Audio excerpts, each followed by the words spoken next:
She is the NCAA's all-time leading scorer of men and women. In February, she broke the women's record. In March, she broke Pistol Pete Maravich's 3,667-point record. She's had more 30-point games than anyone in the past 25 years. Yeah. Okay?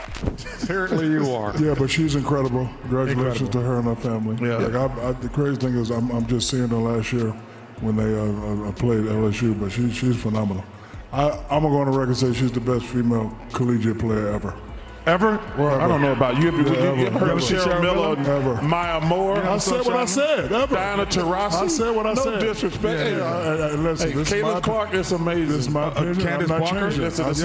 Nobody's ever shot it like her. No, she's From the heights of praise to the depths of criticism, Caitlin Clark has seen it all. And recently, more big names are revealing their opinions of her. Shaquille O'Neal is one of those names that has recently come out and reacted to Caitlin being overrated.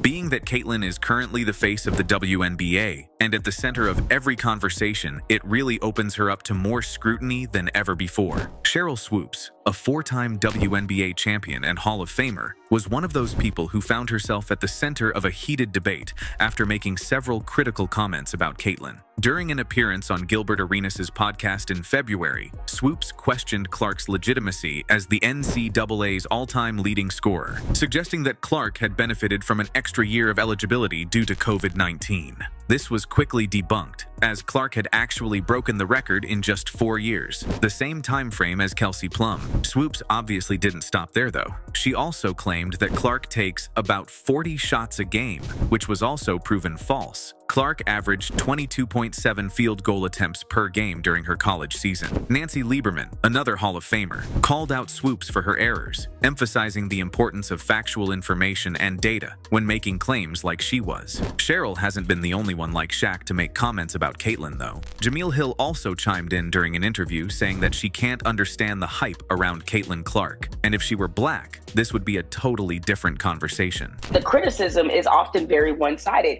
Caitlin Clark talks her shit. Caitlin Clark is demonstrative. Caitlin Clark, people aren't bothered by that. People aren't bothered by it because they're caught up in the narrative of, oh, here's this, wonderful, kind soul from the great state of Iowa representing Middle America. So they put all these sort of, what happens in these sports race wars is everybody projects their own shit on the people coming. It's not just off the court Caitlin is facing these issues, though. In countless games from just her first WNBA season alone, we've seen many players targeting her with aggressive and non-basketball-like attacks. Diamond D. Shields, for instance, was involved in a controversy after making an aggressive play against Clark during a WNBA game between the Indiana Fever and the Chicago Sky. With just 3 minutes left in the fourth quarter and the Fever leading 96-71, the Fever stole the ball and passed it out to Clark, heading for a fast break. As she approached the basket, DeShields chased her down and made contact, causing Clark to fall hard to the court. The Fever really stretched out this one in the second half as we look at Diamond DeShields and Caitlin Clark.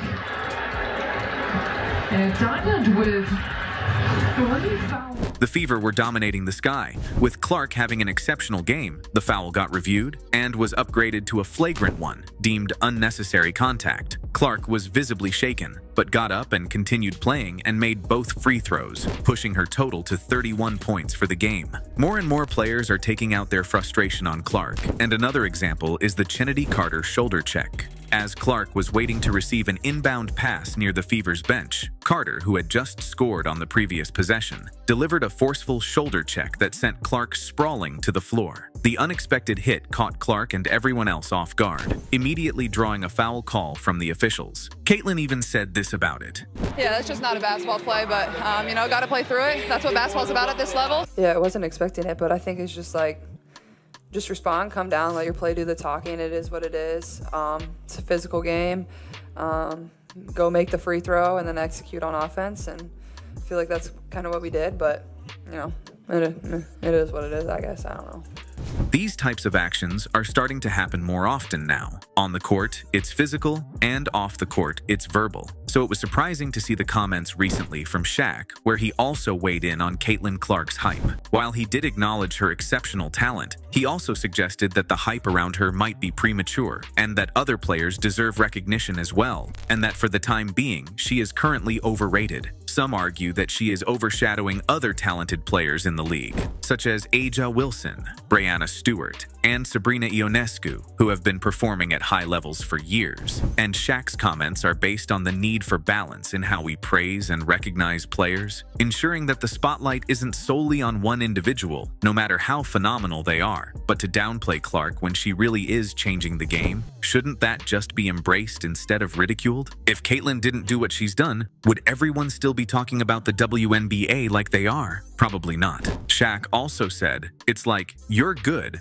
but let's slow it down a notch." As good as Caitlin Clark is, we've had a lot of young ladies who have been doing good and not getting props. People like props, and they want to feel good when you're talking about the league. It's not hating. Everybody has to wait their turn. I think that's easier said than done. Shaq saying that players should wait their turn to get their flowers is like saying Kobe had to die for another NBA player to ever be recognized. There is no turn system. If you want to be great, you figure out a way to be associated with the names that are growing, or you become so amazing that your name and skill is undeniable, which is exactly what Kobe did and is exactly what Caitlin is doing. Without her, it's possible that the WNBA might still be flying under the radar for many fans. Clark's ability to captivate audiences and inspire young players has been instrumental in elevating the profile of women's basketball. This is why so many teams are targeting her when they play. They are specifically double and triple teaming her, trying to shut her down and force other teammates to get the ball and make errors or turnovers. Watching the Lynx shut down the Fever's offense twice now is a perfect example of this. How many other teams are having one player double or triple teamed? There's not too many. It really blows my mind that someone like Shaq, with all of his awards, knowledge, and experience, is saying what he's saying. I would have thought he'd be the one lifting everyone up, giving Caitlin her flowers, and also mentioning the other players he believes deserve attention. It doesn't make much sense to me why he focuses on downplaying Caitlin. So, from the unprecedented viewership records to the heated debates about fairness and recognition, Caitlin Clark's impact on the WNBA is nothing short of incredible. Her talent has brought new fans to the league, increased media coverage, and inspired a new generation of players. While it's important to ensure that all talented players receive their props, it's equally crucial to acknowledge the significant role Clark has played in the WNBA's growth. Without her, the league might not be where it is today, and that's a fact that cannot be ignored. I mean, I think me and Angel would both give you the same answer. Like, you don't wake up and think about individual awards. I know that's what all of you think we do. I know we don't. Like, that's what everybody wants to make this about, but like, we both of our teams are competing for playoff spots. Like, that's our main focus. That's a selfish thing to just care about an individual award, and she would give you the same exact answer. I'm sure she has given you the same exact answer. So for us, like, everybody can write that, but our focus is on winning basketball games. It's simple as that. Like, it's winning basketball games, and that was the same story for us when we were in college. Like, if you're playing basketball to win individual awards, no matter what level you're at, you're doing it wrong, and that's not fun, and that's not being a good teammate.